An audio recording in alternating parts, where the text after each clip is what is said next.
Throwdown Nation, we are live on a Tuesday night. We are streaming on Instagram, YouTube, Twitter/X, Facebook, and Twitch. Like I said, it is episode 57 of the Throwdown with Matt. And this evening, we are throwing down with another guy who is carving out a really unique path for himself. Coming to us from Atlanta, Georgia, we have the one and only Neji Ichiban. How you doing tonight, sir? Thank you for having me. I'm doing great, doing wonderful. It's a pleasure to be here. Thank you so much for having me, and I really look forward to going at it. Absolutely. So, I'll start by letting everybody that's watching know if you have questions or comments, definitely throw them in the chat.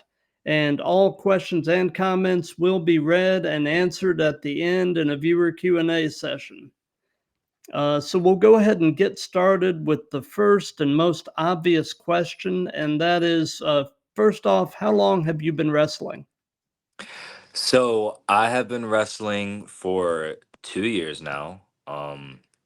I started in October 2022. That's when I officially made my debut and everything like that. If you want to include training, that was February 2022, but that's I like to consider my actual in-ring debut, and that was October 2022. So 2 years I've been wrestling, and yeah, it's been pretty fun ride. Gotcha. So, I do have to ask, the name is really interesting because I knew enough about Japanese to know that Ichiban is number one in Japanese, but I did some messing around on Google Translate and I put Neji in there and it translated as screw. Yeah. So I picked the name Neji because uh one of my favorite animes was Naruto, and one of the characters' name on there was Neji. He was my favorite character. Ah, So I chose that name and Ichiban because, Ichiban's number one, and like I didn't feel like I could just be Neji as of yet. So I just went with Ichiban because number one, and it's kind of catchy. It gets everybody in the row in the mood and like feeling like real extravagant. So I was like, why not keep it? And got plus, if you want to feel like you're at the top upper echelon, then I use Ichiban as sort of like a self reminder of like I'm trying to get to the top and be number one in all facets in this industry. So I try to take that as going forward with myself and the way that I interpret everything, so to speak. gotcha. So speed round. Bobby Fish. Kickboxing. Yeah, for Yeah. sure. That's the first thing that I think of, and like, it was either gonna be that or mouth guard, but Yeah. like that's one of those things. Yeah. I used to watch Bobby Fish, but I mainly watched, like Red Dragon for like, Kyle O'Reilly and Oh Bobby yeah. Fish, obviously, but like the pair of them two was just like that's just really fun watch. Oh, for sure. The guys who have a background in actual shoot martial arts, I find to be really compelling wrestlers.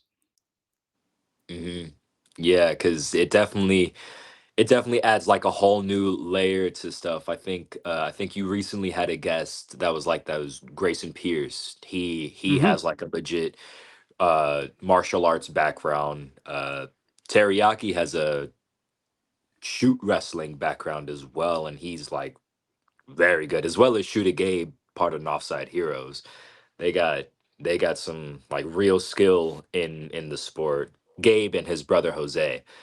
But yeah, like it makes it so much more interesting because it's just like you see how they move and you see the fluidity that they have and stuff, and it's like, oh, they know they were born to do this, but like, they'll be humble about it and shit, which, it makes sense. I get it. I'm humble too, but you got to give them their flowers, and everything. So yeah, they're it's always fun to have that extra layer on top of it.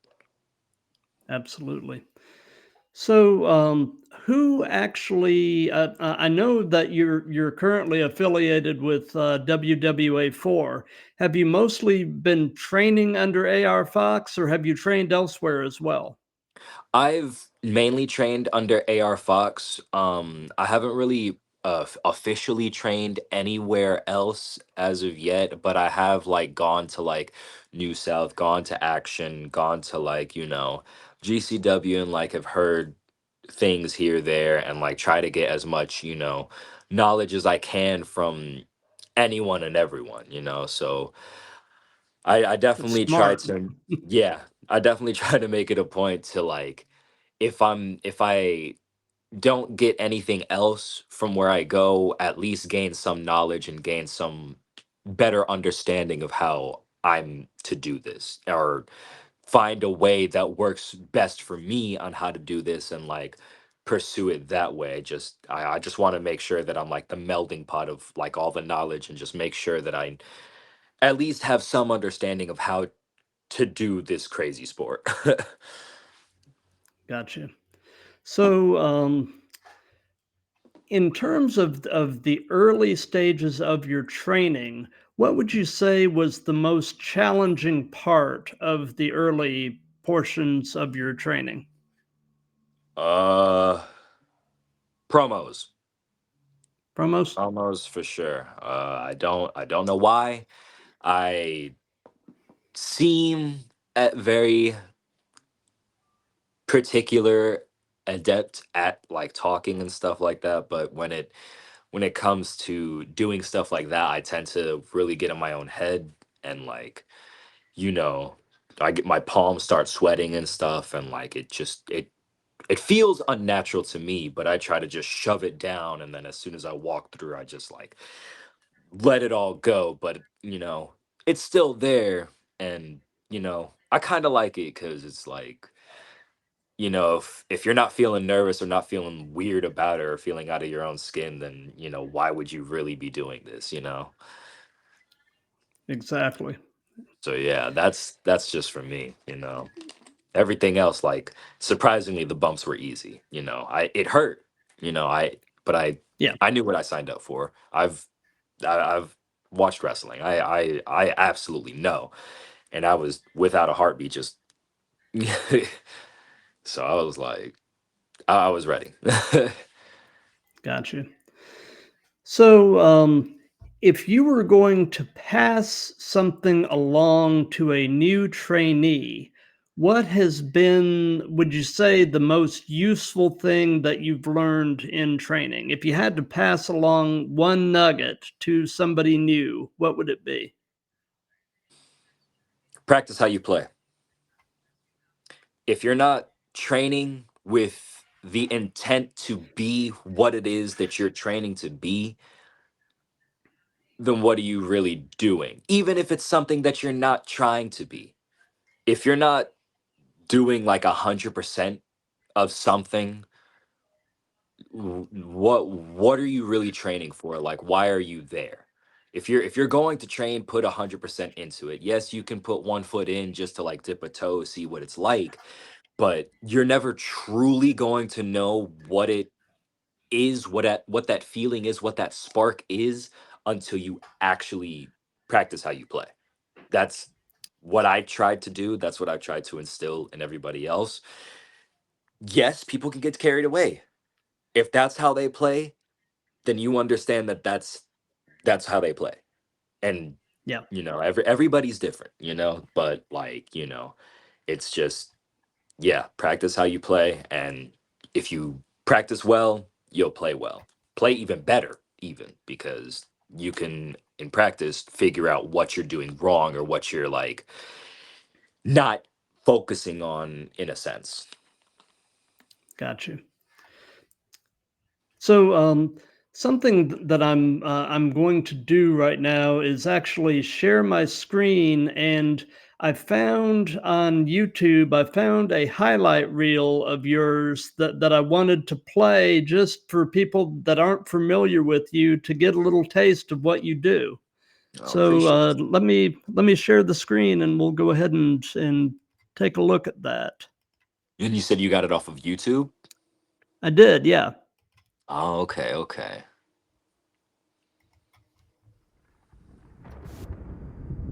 Oh yeah, this is a little long one. Sorry, guys.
And Damn, we're back.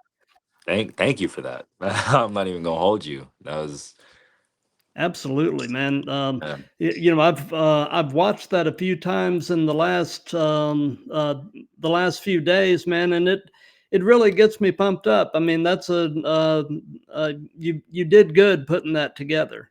So, well, I appreciate it. That was one of my earlier works and stuff like that, and that one was real sentimental to me, just because of like where I was at the time and stuff, and what I was doing, and like I felt like I needed to put that together in some way because around that time I had like gone through like a real serious injury and stuff. So it definitely helped a lot, and I appreciate you showing me. I haven't seen it since then, to be honest with you. Like I've seen it a few times, but I think it's been like at least 6 months since I seen that and stuff. So I mhm. appreciate that for real.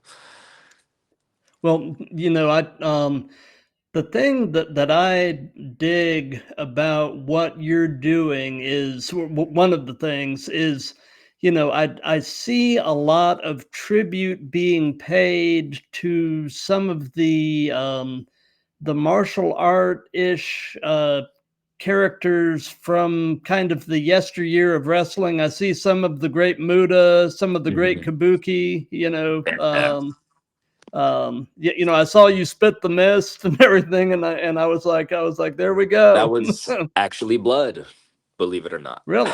Like yeah, like actual blood. I had in the in that match with the mist. Like I do normally do the mist. It was supposed to be the mist, but something something broke my jaw, and you know, it just so happened to be blood, and I was like, oh well. There we go. Yeah, I mean, it still worked. I got the W as you saw and stuff. So like, Yep. yeah, Very cool. Very cool. I appreciate So, it. um, so I'm presuming that you've been a fan of this stuff the better part of your life. Is that accurate? Yeah, yes, absolutely. I watched it. I well, my first exposure to it was when I played WWF SmackDown Just Bring It on the PlayStation 2. My older brother had it, and I was like, "Oh, how am I to play this?" Because I was still a kid and stuff. So, I just picked whatever character, and I was like, "Who do I want to be? Who do I want to be?" I saw Jeff Hardy. I was like, "Oh, let's go! I'm gonna be him." And that was my first exposure to wrestling overall, and I was like, "This is awesome." Then I started watching, WWF at the time. My older brother would put me on, but he didn't really like show me like the actual matches and stuff until like later, like in '03, '04, when I guess was starting to gain consciousness and started like remembering like my first earliest memories anyway. uh yeah, I was just like enthralled by it. Like it was just ridiculous. I had seen, it was like start of Ruthless Aggression, I think, and like or mid Ruthless Aggression, and you know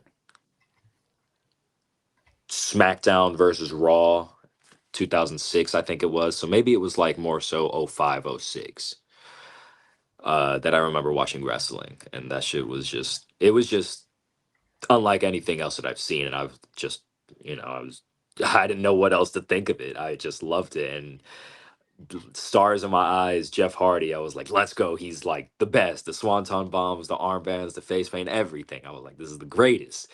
uh John Cena, when he was just starting his thugonomics thing, and then fully blossomed into that, and chain gang and all that, I was just like, I couldn't help myself just continue to watch it. And I didn't start watching like some of the past wrestlers until like after 2014. Everything, like I was just watching current day for the longest time until 2014 through like 2016 is when I was like, oh yeah, let me venture out. Got you. So, away from wrestling, what are some of your other hobbies and interests? uh well, aside from the typical video games, I actually collect action figures. I don't know when I started doing it. I have numerous amounts of collections, whether it be wrestling action figures, whether it be Marvel, DC, or like even anime figures as well. Uh but yeah, like that's like my main steez outside of wrestling is definitely collecting action figures. I actually have some figures I wanted to show off just because I really like them, and like they're definitely one of my favorite tag teams.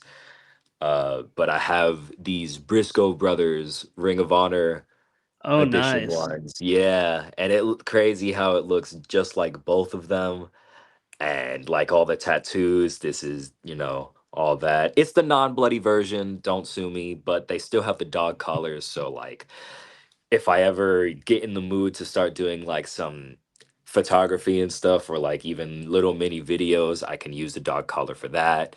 And it's both of them. So like they both each have dog collars and stuff. And I really love them just because like you can pose them really well. A lot of people don't like the jazzware style.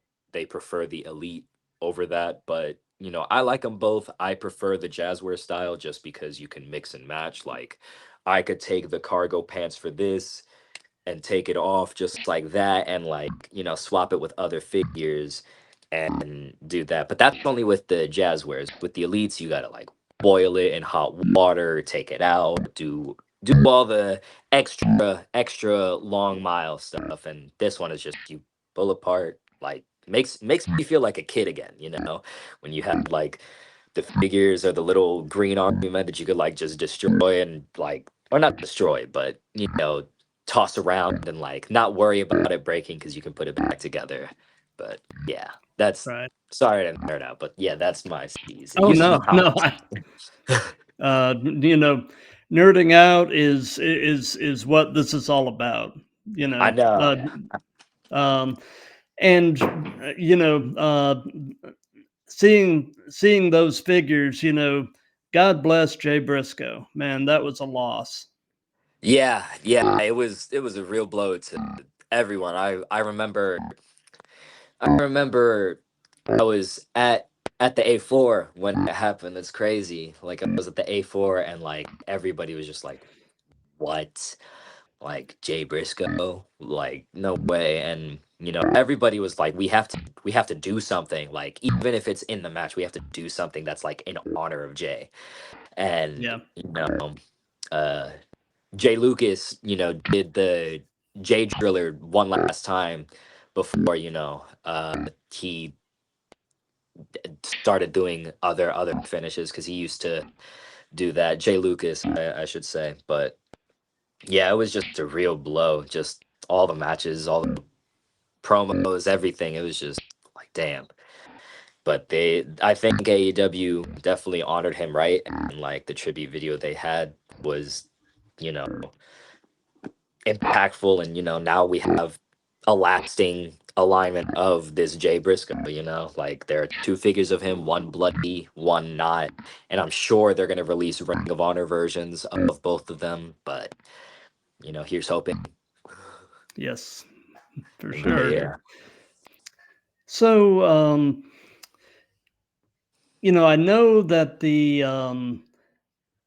ultimate goal in all of this is that wrestling, you know, eventually pays your bills and basically covers your lifestyle. Um, Mhm. are you anywhere close to that point yet, or do you still have an air quotes day job? Uh, Unfortunately, I still do have air quotes a day job. The goal is to do that. I just need to, you know, I there's a lot of stuff that I need to do. I just need to keep doing what I'm doing, keep my head to the ground, you know, poke my head out every once in a while just to, you know, let it be remembered that I'm still here. I'm ready to work. I'm not taking like I'll take no for an answer, but I'm also not taking no for an answer if that makes sense. Like that's I know that's very confusing and it's a double negative, but you know, I eventually, yes, I will have wrestling pay for everything, but for right now, I do have a day job and it helps with insurance. So I'm good Oh, on for that. sure, for You know? sure. Yeah. So, are you originally from Atlanta, or are you from elsewhere and ended up here? I am not from here. Sorry to burst your bubble, everybody. I was born in Cleveland, Ohio. Uh, and I moved here to Georgia in like '02, '03, and I now reside in Marietta since '04 and everything. So I basically grew up here and everything, but my hometown is Cleveland, Ohio. I visit often. I have family there, and you know, obviously, I'd love to also get booked. Wink, wink, nudge, nudge, up there. So yeah. No doubt, no doubt. Just so you know, we're getting that weird audio interference again. If there's Hold on, anything you can adjust on your end, hold on. Let me see. Let me see. and while you're playing with that, I'll ask you the kind of the next question. What is your favorite thing about the Atlanta area? Test, test, test, test. Is it still making that noise? Not hearing it, no. So, Okay, cool. Um, Sorry, could you repeat the question? What's the oh favorite yeah. place about? So what is your favorite thing about the Atlanta area, since that's kind of home? What is the favorite part? you know, the views and the trees, weirdly enough. I didn't live very long up north in Cleveland and everything like that, but every time I go visit, there are definitely more trees here in Atlanta that than there are in like Cleveland, Ohio, for example. And I know that's a weird thing to like be like favorite about it, but like you really notice a difference in like your air quality, so to speak. Even though air quality in Georgia is like shoddy and can be up and downs and stuff like that, when Hmm. you have the amount of trees that you have in comparison to like up north where there's trees here and there, but like you gotta be in the right area, so to speak. It's just like the just taking a breath of fresh air means something different down south than it means up north, you know what I mean? Oh, for And sure.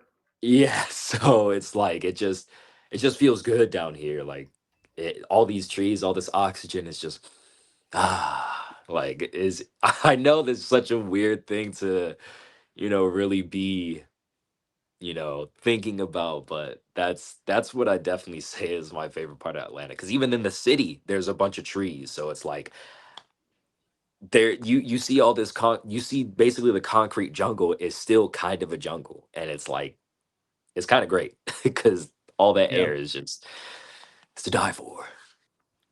for sure. For sure. So, they say that the best wrestling personas are generally yourself turned up to 11. So, tell me about in ring Neji and kind of compare and contrast him with everyday you.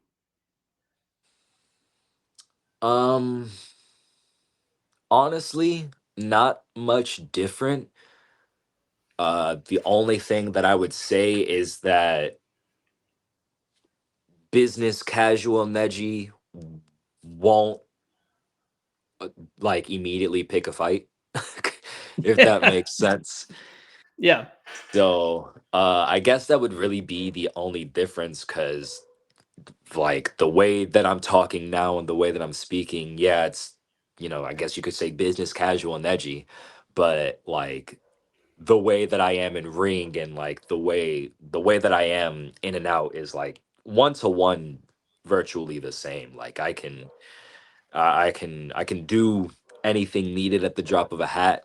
Um but like it's just this is just how I've always been, and like it was wrestling and really AR Fox that helped like bring out like my wrestling persona, but me turned up to 11, so to speak. Like it was I really have him to thank for that because like he definitely pushes people in the right direction in how you want to be, just like in and out the ring anyway. So like I was already like this, but he just gave me that little nudge and I was like, all right, this is me. Like, here's my figures, here's this, here's that, here's my anime, here's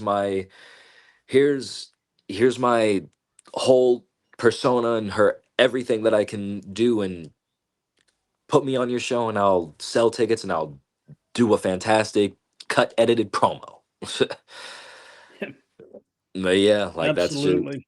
that's just how I've really been. It just, I can freely express myself here more so. Yep. You know, I've done several of these with folks from WWA4, and I've got to say, I have been very impressed with the A4 folks that I've talked with. That school has something special going on, and Fox has a lot to be proud of with you guys. I mean, um, you guys have really all carried yourself well.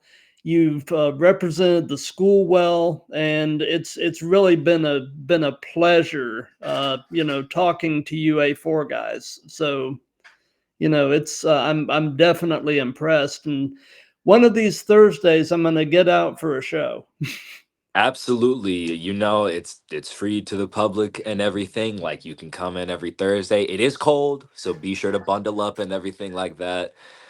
Um, but yeah, AR Fox, like he's cultivated something exponentially special. Like it is, I I can't speak for like other schools as I haven't trained there yet, trained at other schools yet. But you know, from what I hear through the grapevine and everything, like a lot of people are, share the same sentiments and how all of the A4 kids are and how great it is being there. And don't get it twisted, it is great.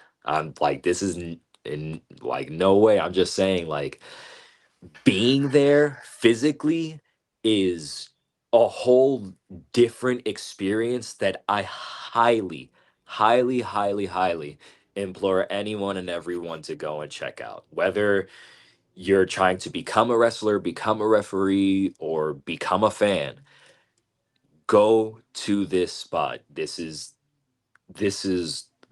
it's so carefully constructed, but at the same time there's no like limits as to what it is that you can and can't do. Your freedom of expression will always be allowed, and people like of anywhere, any lifestyle can pull up, enjoy a good old wrestling show that just is filled with the next generation that you are going to see on your TV. It's not hope to, no, you're going to see all of these guys at the A4, whether they've been there or whether they're there now. Like you will eventually see these guys on TV. Absolutely. Like I have no doubt about it because everybody there is just like too good. Like they're too good, and I'm glad that it's getting the recognition that it rightfully deserves because the WWA 4, it's just like it's a different place. You have to go. You just have to. Yep. Like I can't even Well, begin to explain it. and having a bunch of people there that your words that are just too good is a great thing because iron sharpens iron. I mean, Yeah, for real. Of all different like years levels, like years of experiences too, that like pop in and out. Like we have had people from out of state pull up to wrestle on this show free. hmm Free, let me remind you, free. They come to wrestle a wrestler at the training school. They will travel 12 hours to wrestle for free, 8 hours to wrestle for free. That's how good the WWA 4 is. that's awesome. So, tell us about the Dark Passion Assassins. I know that you're in a tag team or a faction or some such. So let's hear about that. Yeah, so Dark Passion Assassins is the tag team. We mainly been a mainstay in RIPW, Renegade Independent Pro Wrestling. We have been we have sorry, I don't want to jump on my words, but me and Dante Darko and Stella Randy, we have been a trios. Stella just recently joined us, but we're still a trio. Do not get it twisted. Um, but yeah, we've been doing RIPW for the better part of a year, trying to gain RIPW tag team gold. We definitely do want to go out and venture out as a tag team because we are the Dark Passion Assassins. We absolutely want to get out there, showcase what we can do, and showcase that not only are we a good tag team, but we also have Stella Randy, the lovely Dark Passion Assassin associate that will help us negotiate or manage our contracts to be able to find our next opponent, find our next goal, or whatever it may be. But it's been a fun ride tag teaming with Dante Darko. Like it was crazy because like the first time I met him, we were kind of at odds only because when I first got to the A4, everybody called me Dante, but I was not Dante. So, like it kind of was like, come on. then I saw what he looked like, and I was like, I see why everybody says that I'm Dante. But no, I am Neji Ichiban, contrary to popular belief. But that is still my twin. That is my twin. That is my brother from another mother. That is my dog. He himself, Dante Darko, is also has just a crazy mind for this business, and like he does a lot of extra stuff. He also does like the posters and everything for RIPW. So he is a man of many trades that you can also invest in that aspect, because he is like just he is phenomenal at what he does, and like I cannot praise him enough. Awesome. Well, I've actually got Dante coming on the Throwdown. I can't remember the exact date, but I believe it's sometime in January. So I'm definitely excited to pick his brain as well. Oh yeah, he'll be a good one. He's bruh, that's my dog. I love my dog Dante. He's funny as hell, you know what I mean? But yeah, that's my dude, man. So speed round. Trey Miguel. Rascals. Yeah. That I love that shit. My another A4 kid, Troy Carter, he put me on to the Rascals, and this was when they were still doing what was that? I don't know if they called it the hot box, but it was, the segments that they would do on TNA before their matches. Oh And yeah, like, just like, I love stoner comedy. I don't know why it's the best. Like, Dude, Where's My Car is the funniest movie to me. Like, I just I can't get enough of it. But yeah, when I saw the Rascals and do all that, and I saw, all that, I was like, oh, this is my steez. And then Trey Miguel, he's just a talent in and of itself. But oh yeah. yeah, yeah. I really feel like for all, I guess there's actually four of them, but for at least the three main guys in the Rascals, I really feel like the sky is the limit for all of those guys. Oh, So for sure. Yeah, like they yeah. they they definitely carry themselves very well, obviously, and like they phenomenal talents and stuff, and they are rightfully so, like getting, the TV time and the recognition, and like everything that they deserve and stuff. Like they're a talented bunch, and I can't wait to For see what they sure. do. Yep. Same here. Same here. So tell us about your very first match. What was it like? How did it go? What were your thoughts coming into it? Your thoughts going out of it? All of that. Uh, Nervous, nerve-wracking. Um, my very first ever opponent was Larry Lazard. Um, and it was very nerve-wracking, like it was my first match. I didn't know what to expect. I remember, inviting everybody, like just everybody that I could think of. I just was just sending it out. I was sending it out. I was like, pack this bitch out, like pack this place out. Sorry, I don't mean to keep cussing, but That's uh fine. I was just like, come on, everybody pull up, everybody pull up, see me wrestle, see me wrestle. This is my first ever match, and yeah, I was just like, let's do this.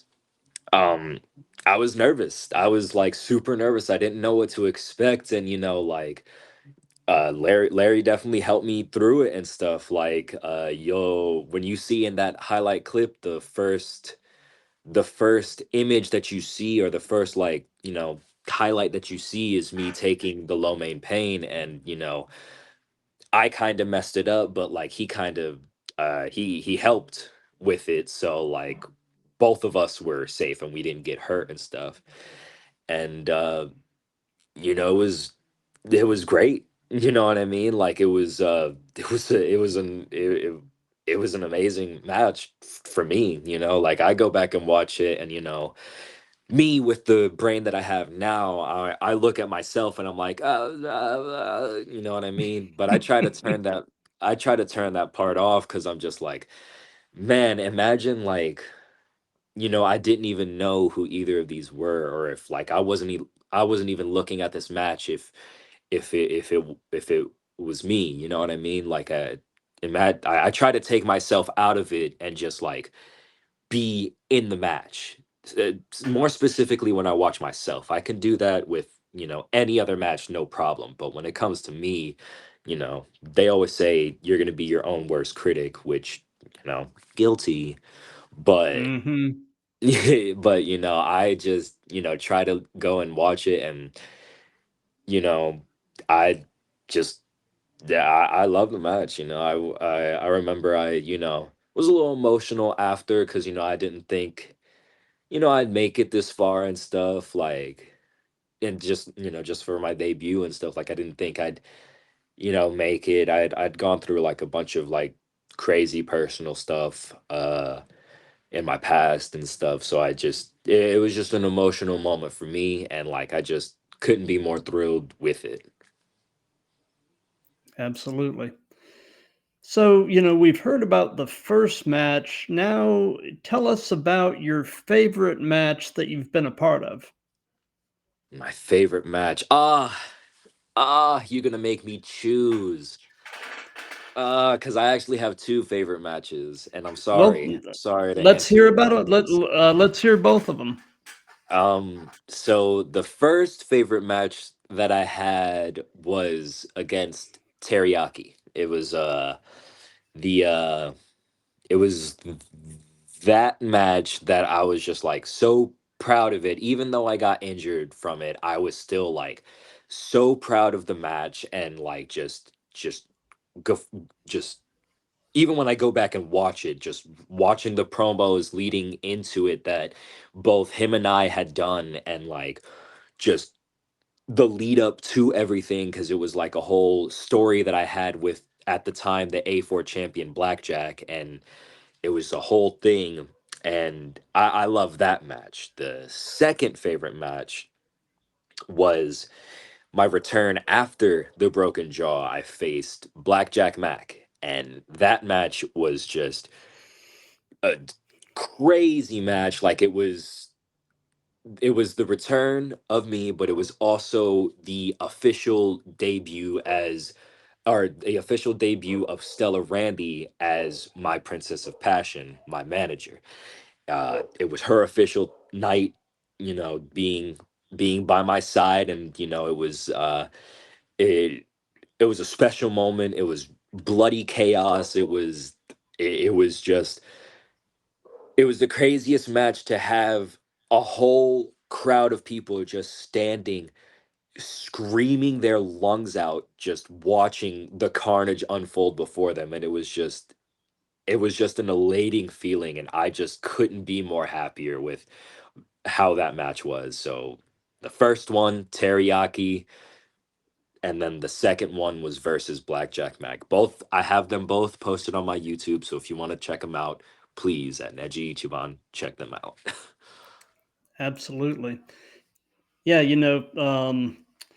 uh, Teriyaki is somebody that I've got a DM into him. I haven't heard back yet, but he's another one that I'm hoping to get on the show. Yeah, So, he's a hard guy to get a hold of. He's definitely busy. I mean, the real deal of innovation, always innovating stuff. So it's very rare that he'll have time to just sit down and talk, because he's just always cooking it up, man. Like yep, it's crazy. absolutely. So, what is the longest you have ever driven to get to a match? Um, driven to get to a match. The longest I've ever driven to get to a match would be about like 4 or 5 hours, depending on the traffic. That is, I haven't really traveled too far yet. Um, at least driving wise, I have like flown to like New Jersey and stuff like that for like GCW and stuff. I wasn't on it, but it's just part of the nature. I'm just trying to get as much knowledge as possible, try to figure out how to do it. But yeah, like in terms of driving, that's how far. Like I know it's a little lame to a lot of people, but I I'm not unwilling to make the drive to those places. I just got to figure out, how I just got to figure out the logistics for myself. You know what I mean? Like I got a day job. I'm broke. You know what I mean? Like Hmm. I just gotta hop in the car and stop like trying to figure that shit out. But that'll come with time when I cross when it's time to cross that bridge. I should say. Damn, I'm jumbling my words. But yeah, 4 to 5 hours. How long I driven for a match? Well, Gotcha. 3 matches for that time. But yeah, that's besides the point. Speed round. Johnny Gargano. Hold on. Uh, Rebel Heart. I know that's 2 words. Sorry, but that song hard. Yeah. The original Yeah. one, not the remix one that they do. Like I think everybody knows what I'm talking about. But Yeah. yeah, like yeah, I loved him in PWG and like early NXT and stuff like that. His Yeah. I love watching him. Like he's very fun. As much as a lot of people like to critique and hate him. You know, underrated technician is the way I look at him. I feel like he still hasn't really gotten the respect he deserves. Yeah, yeah. I'd feel so, especially on like the main roster and everything. You would Yeah. think that he would get like a bigger spot and like a bigger highlight of it, but I don't know what Yeah. it is they're trying to do with him. But I ain't the Yeah. booker, man. No, that's true. That's true. So I know that there are two main ways to basically prepare for a match, and that is to either work it out with your opponent in the back or call it in the ring. Do you have a preference between those two, or do you like to kind of do a hybrid of a little bit of both? No, I don't have a preference personally. Like, I feel confident enough in like my wrestling ability that I can do both. Um, but more often than not, like you'll have like some stuff you'll do, some stuff you won't do, some stuff you want to do, some stuff you might do, and stuff like that. So it's like,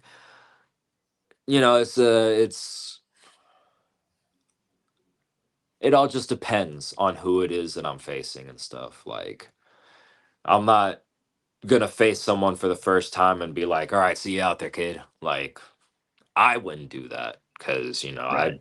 I've only been in the business 2 years. Who am I? Who am I to be the one to do that? Because that's not that I wouldn't do. That wouldn't be like the first go to. You know what I mean?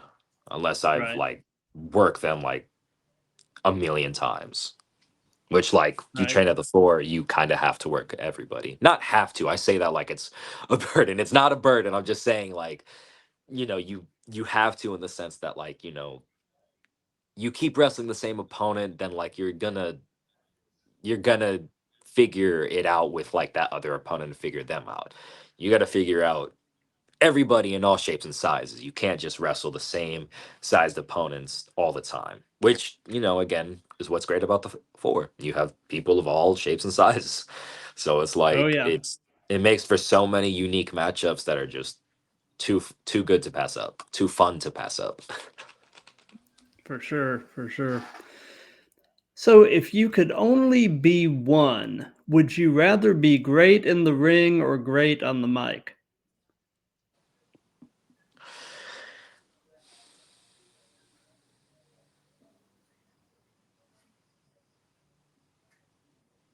Great on the mic. Everybody loves a good promo.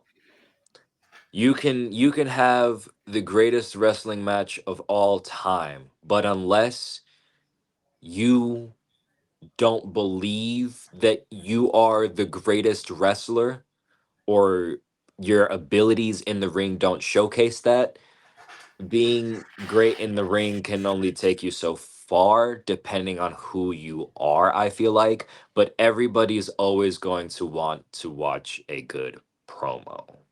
Like, it's a tale as old as time. I feel like you can be a great wrestler, yes, but look at all the people that were on top. Even any language barrier, they're still a good promo. Even if their promo is "I wrestle great," they're really good at talking about how great they wrestle. Like, people love to hear other people talk, and people love to hear things be said that they themselves either can't say or don't have the confidence to say it. Gotcha. So that would be me, just because that's unfortunately that's where well, not unfortunately, but fortunately that's where the money is, and if you can talk great, then you can walk great too, because you're only you're only as good as you believe you are.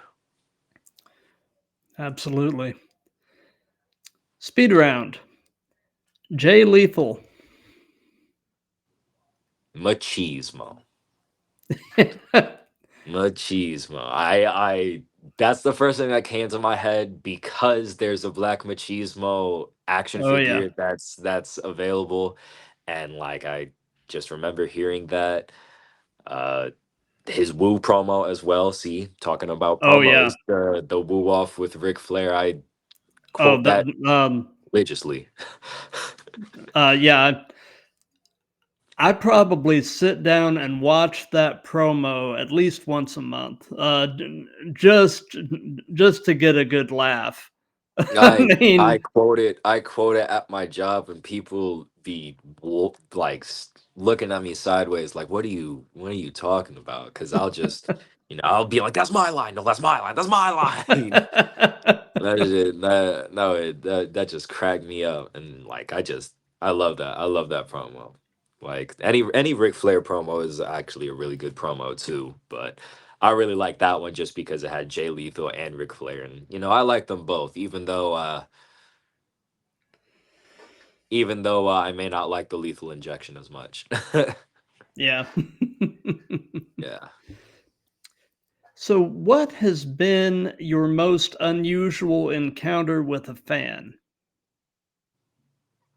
Hmm. I wouldn't say I've had really any unusual encounters yet so far. Um, but if I had to reach, if I had to reach for one, I guess it would be like, whenever like they ask me, why didn't you win? I wanted you to win. And I'm like, how do I answer this? Talk to the booker. Yeah, yeah. Talk to the man in charge. I don't wanna say that and stuff. I'll be like, Yeah, you know, you gotta cheer harder. Cheer harder next time. Like make it be known that you want me to win, which, like that's really what I need. I need the crowd reaction anyway. But right. yeah, like I just need you guys to get on your feet. For Yeah. sure. For sure.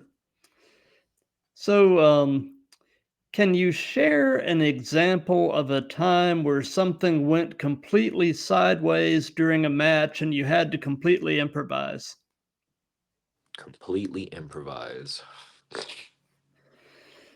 Trying to think.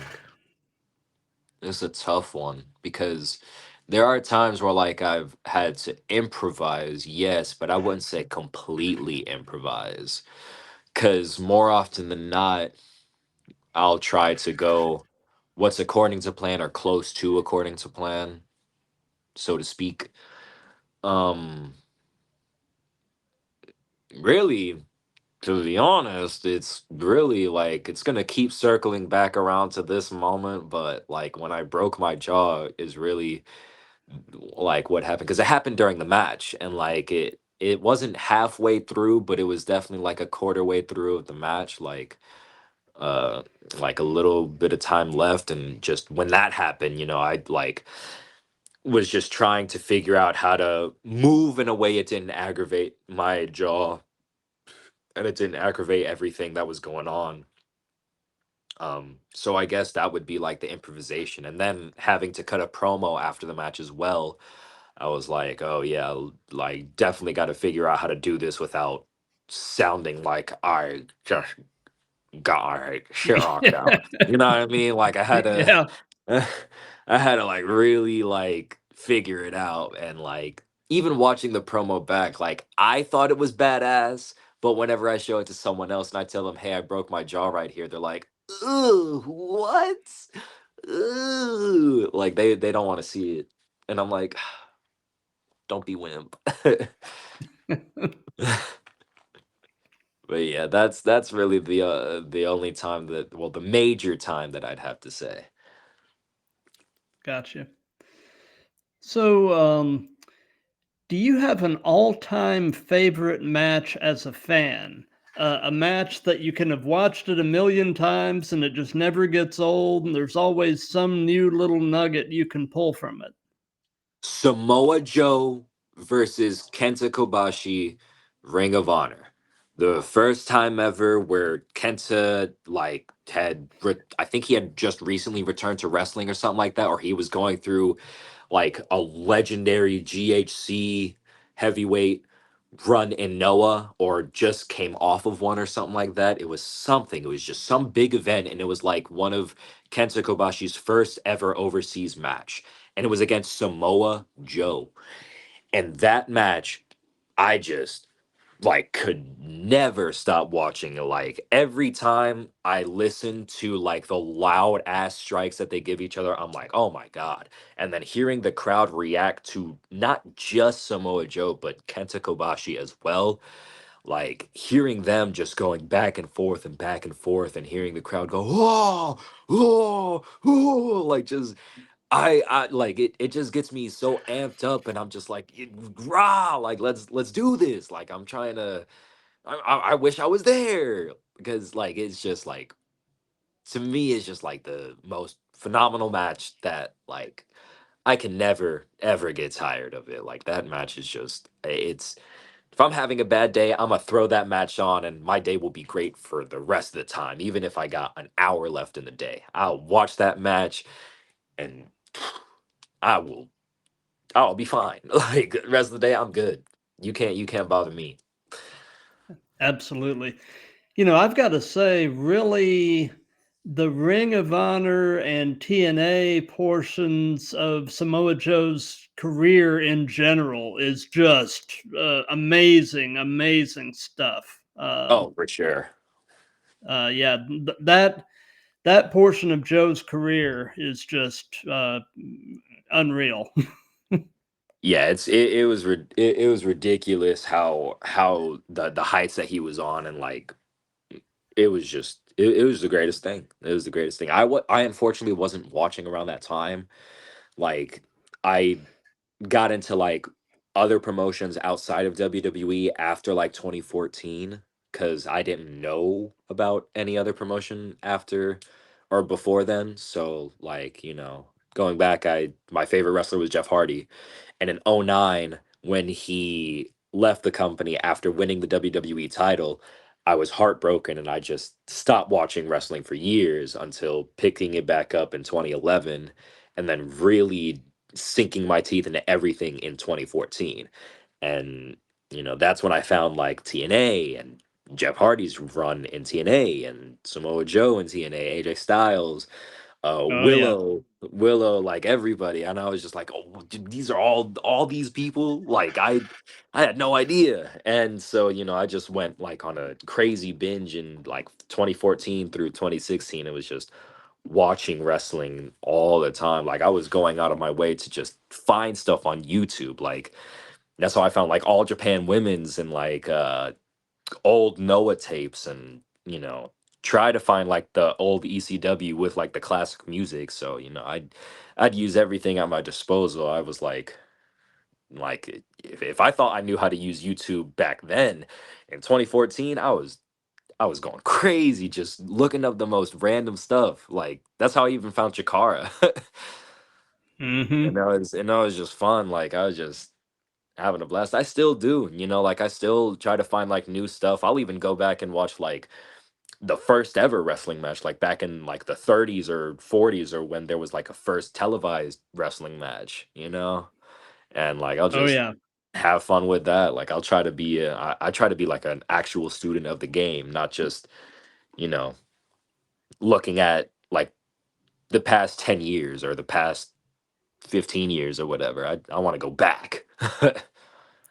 gotcha. Yeah, I've been a fan of this stuff, varying levels of fandom, over different portions of my life. But I've been a fan since I was around 11, and I turned 55 a few months ago. So I've been following this stuff for 40 plus years.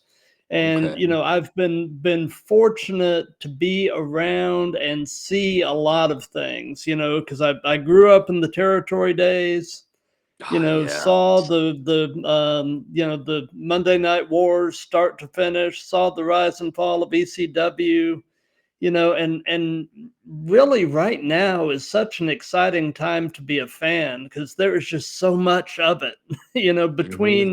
between the major companies and the indies, man, there's just so much content out there and only so many hours a week that you can devote to watching wrestling.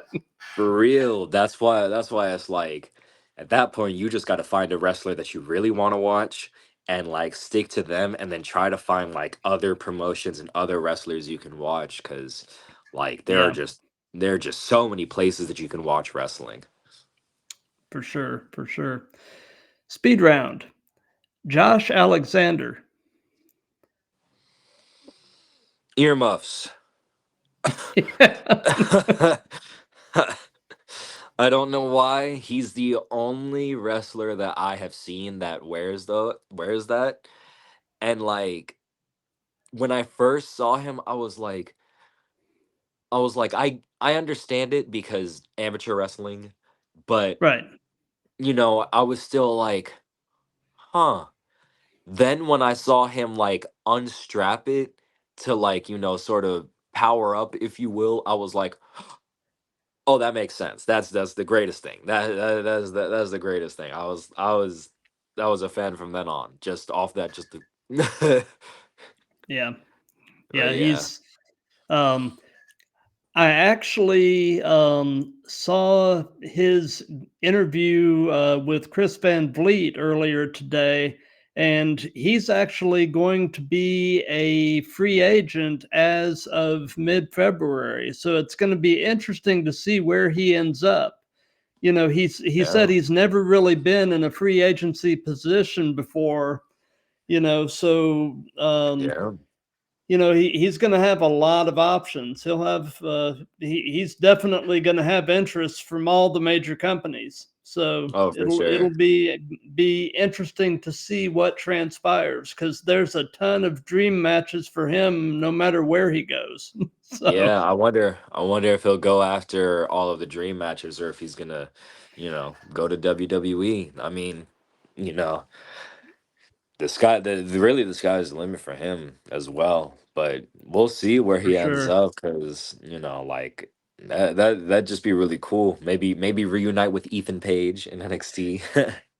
I was thinking that could actually be kind of a cool thing, get the North back together. So Yeah, yeah, they could play off of that whole thing for real. Get yeah, get get the North versus Sammy and Kevin when they make up for yeah, like the 100th time. yeah. So, and this can be present day or past. Who would be a dream opponent? Who would Neji Ichiban love to work? Ah, who would Neji Ichiban want to work? Hmm, this is gonna be a hard one, a little bit. Um,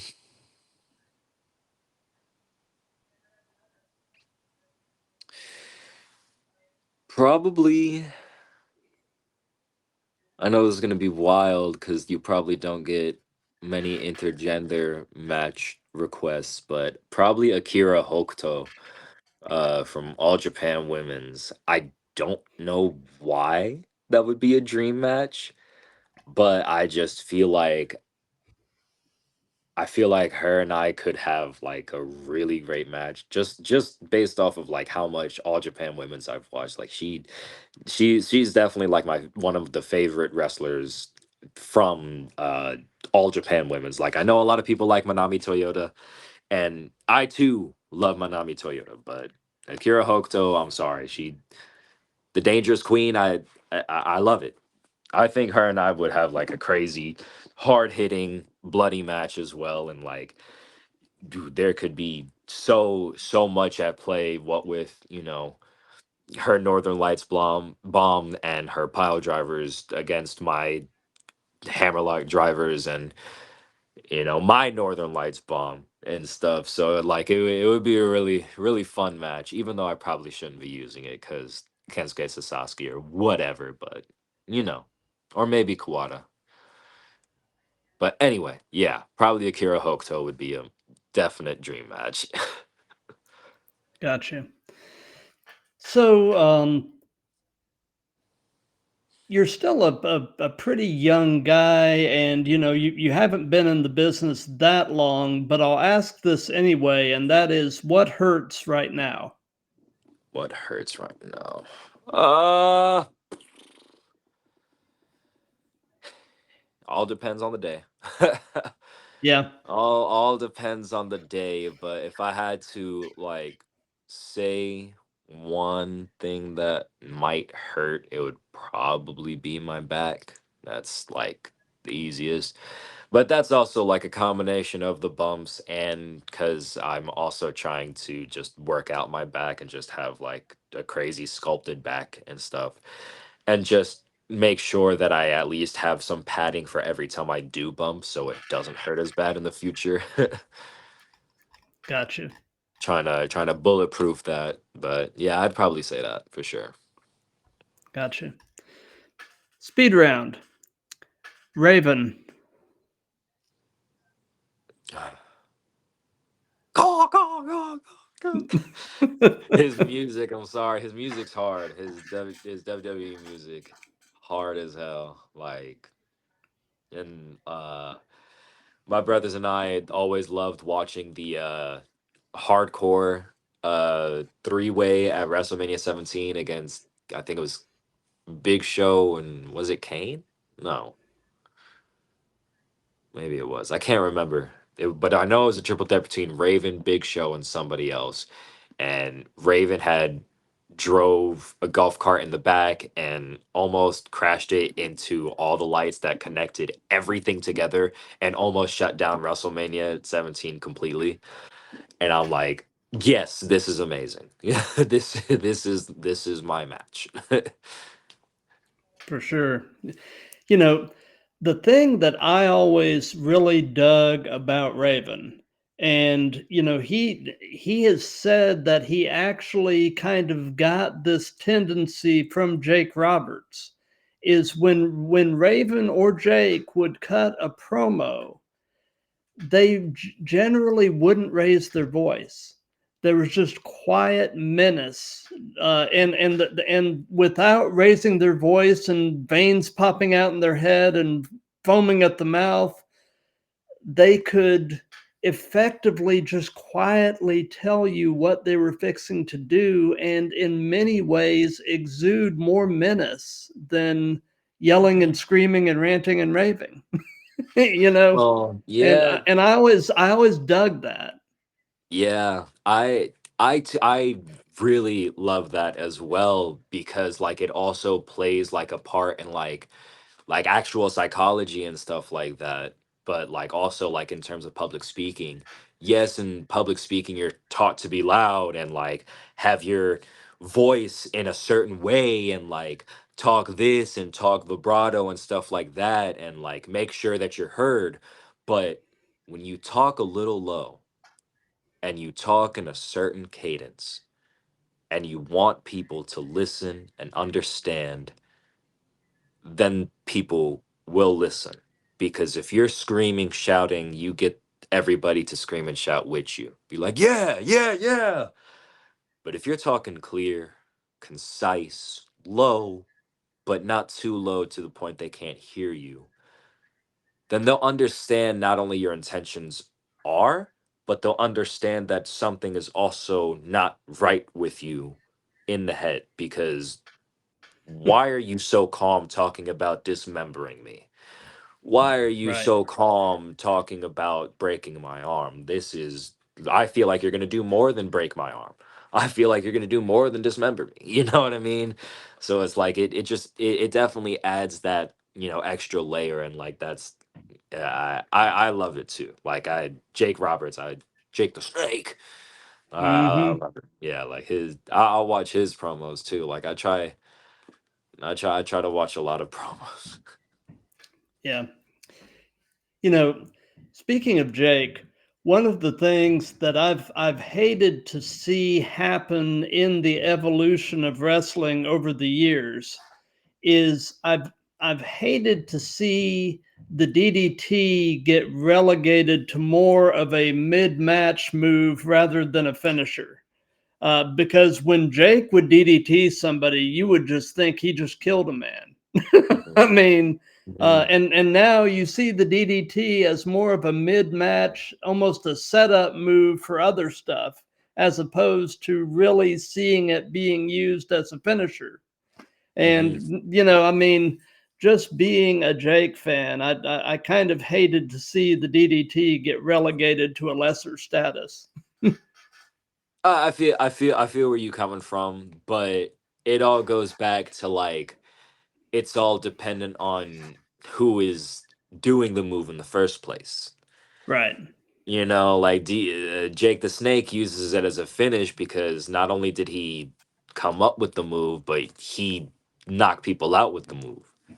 Yeah. Someone like me, who's not as tall as Jake and not as big as Jake, and certainly not as menacing as Jake, I'm not going to be able to put away my opponent with a regular DDT because look at me. Like I put on muscle, but like I'm nowhere near Jake the Snake levels. But that's the way Right. that I see it. Like Yeah. if someone else uses it as a finish, then yes, they should absolutely use it as a finish. Like that's their finish. The only person that I know of, at least on the indies, that actually uses the DDT proficiently as Jake the Snake would be Adam Priest, and he's like the DDT connoisseur, if you will. Gotcha. Gotcha. Yeah. So, like I've said, you're still a comparatively pretty young guy, but knowing everything you know at this point in your life, if you could give any advice to your younger self, what would it be?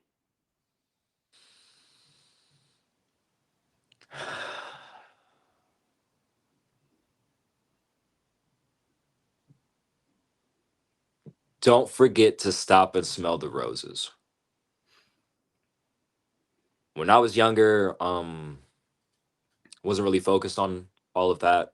I was definitely in like darker places when I was younger, and on the verge, tiptoeing and stuff like that, and it sucked and it was terrible, and I never truly realized how good I had it. So when I reflected on it and looked back and realized how good I had it, I was, not that I don't have it good still. Like I'm still have it great. I'm blessed to be alive and well wrestling, chasing after my dreams, and having a support system that helps me chase that dream. But like when I was younger, I just wasn't seeing that. So I would definitely tell them stop and smell the roses because it was hard. It was hard for me and stuff like that. So uh I'd make it a point to let them know that for sure. Let my younger self know that. Gotcha.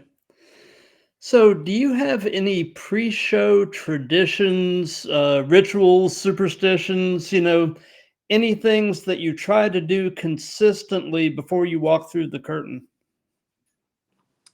um I do this weird thing. It's always three. You always have like the rule of three or whatever. But like Hmm. I take like real three really big inhales and exhales and just like get ready for like the moment of truth. I'll do my stretches, do my warm-ups, and do like all of that stuff to get physically ready. But like the mental part is where like I feel like the most time, because I feel like you can not warm up pretty quick, but I feel like you can get like a good stretch done in like a small amount of time, depending on like how good the stretch is and stuff. Um, but I definitely take a moment and just gather myself and compose myself before I head out there, because I don't want to give anyone a half-assed version of me, like, ever.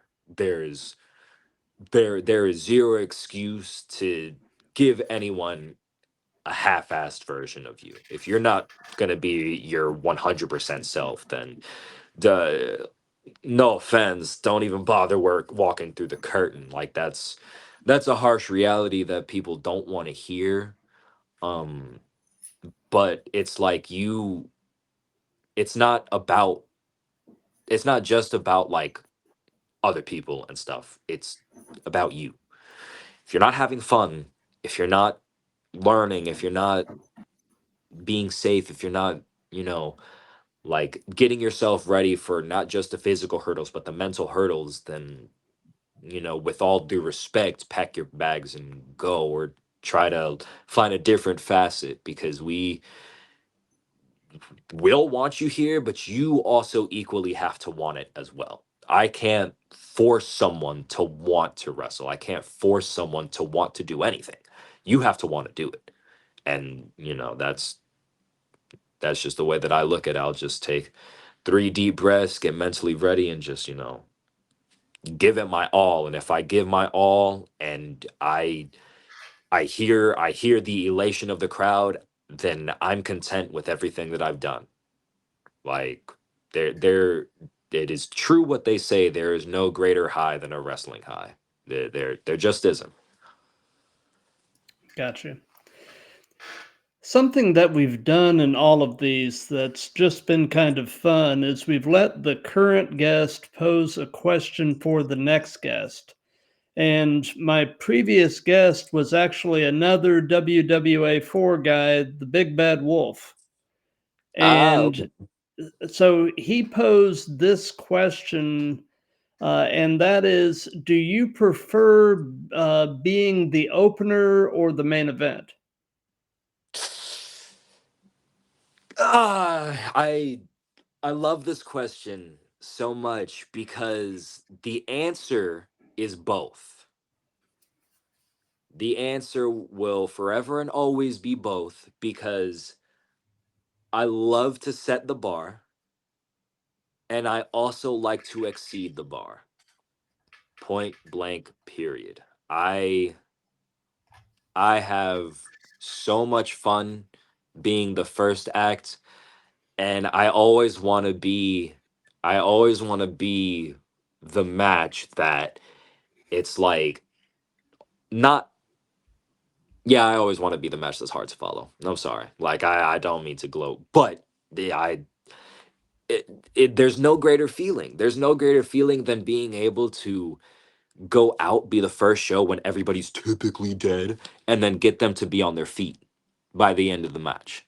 There's no greater feeling than that, because, like, you get them to get as loud as possible, even if you are the first match.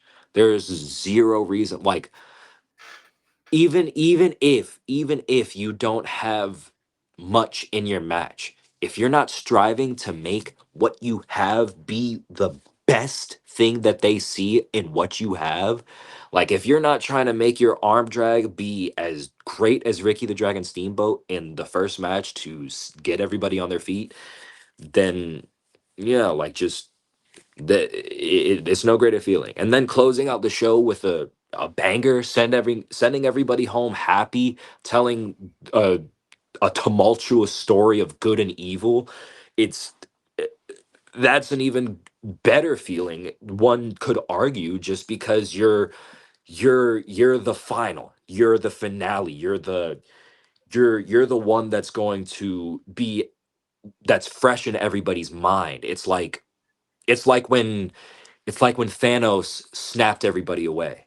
You know, Yeah. that's fresh in everybody's mind. You're always looking for that, you know what I mean? Or like when all the Avengers and all of the Marvel characters came out of their portals to fight Thanos in Endgame, for example. Like, it's just like people look forward to the exposition being told, but if you're not making it a point to be what everybody's talking about throughout the night, then, like, step it up. Sorry. I hate to be that guy, but like, it's you have to definitely want to do that. Couldn't agree with you more.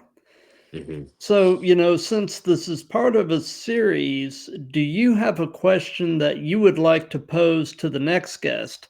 And I can go ahead and tell you the next guest is going to be this coming Monday, December the 9th at 7 p.m. Eastern. I've got a wrestler. He's based here in Georgia, but he's fairly well traveled, a guy named Tommy Mars. Tommy Mars. Oh, yeah, yeah. I did see the your post on that. Okay. Yeah. And it doesn't have to be particular to him, but is there a question that you would like to pose? Mm, hold on, let me And if you think here. don't have anything right now, you can always DM me if you come up with Yeah. something. No, no, no. I think I got one. Hold on. Okay, Give me a second. take your time. Yeah. I'd say, what is your favorite way to start a match?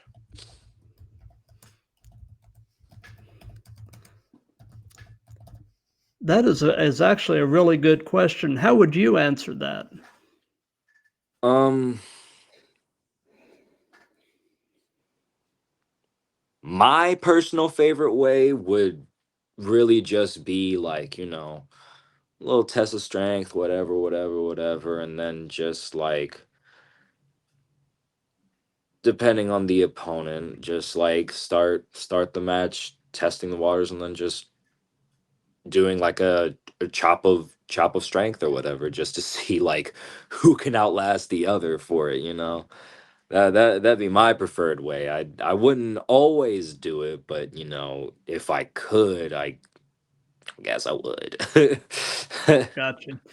By the way, I love your chops. Thank you, thank you, thank you. I've worked very, very hard and diligently on them, um by just hitting people really hard. Yeah. Yeah. So we're pretty much at the end of things for tonight. So do you have any upcoming shows or anything at all that you'd like to give some hype to? um I would like to give hype, obviously, to the WWA for Thursday shows. That's, most of the time where I do wrestle. I haven't in a few weeks, but that's just been with, like, my day job and like personal stuff affecting it, and things of that nature. But I hope to be back soon for sure. This Saturday, GCW at Center Stage.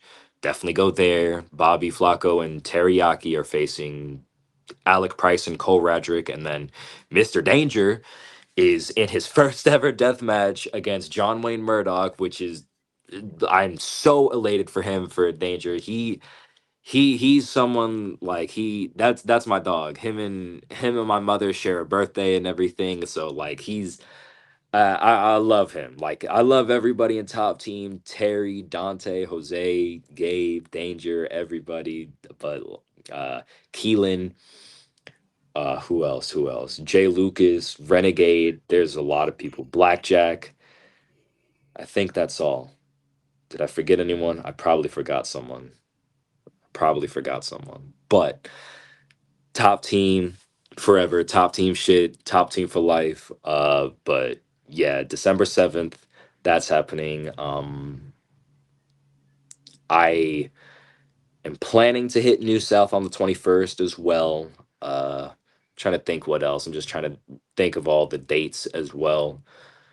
Um, and then for now, I think that's all off the top of my head. Forever Pro, I think on the 13th as well. Forever Pro at in Chattanooga, Tennessee as well. I think off the top of my head, that's all. I'll have them posted and stuff like when I get around to it and stuff. So, um, yeah, for now, those off the top of my head are definitely the shows that you can catch me at or that I highly recommend to check out, regardless whether I'm there or not. Gotcha. Well, as far as what we've got coming up here on the Throwdown, like I said, this coming Monday at 7, we've got episode 58, which is with wrestler Tommy Mars. And then next Tuesday, the 10th at 7 p.m., we've got episode 59 with another WWA 4 guy, Mr. Rockstar Donovan Thomas. Oh yeah. Um, and then next Wednesday, the 11th, at 7 Eastern, we've got episode 60 with a masked wrestler from Philadelphia by the name of Eric X Black. And he's part of a faction up there, and I'm interested to kind of dig into all of that with him. I've had some masked guys on before, and it's always kind of a fun dynamic. So Yeah, yeah, yeah, it's fun. it is absolutely. Well, Neji, thank you so much for your time. This has been just a blast, and like I said, I love nerding out about this stuff with like-minded people, Mhm. and Yeah, thank you. Me too, man. it's It's the best. uh, absolutely, and you can definitely consider yourself to be part of the Throwdown family now, and Thank you. you've got a standing invitation to come back anytime you want. Thank Um, you. Thank you. and any of your buddies that haven't come on, if you think they'd have a good time, send them my way. I got you, man. Because and everybody that's been watching this live, thank you. For those of you that'll be watching this on replays, thank you for that. If you like what we've got going here, spread the word. And everybody have a wonderful rest of your night and a great weekend. And we will see you next Monday night. And in the meantime, keep throwing down.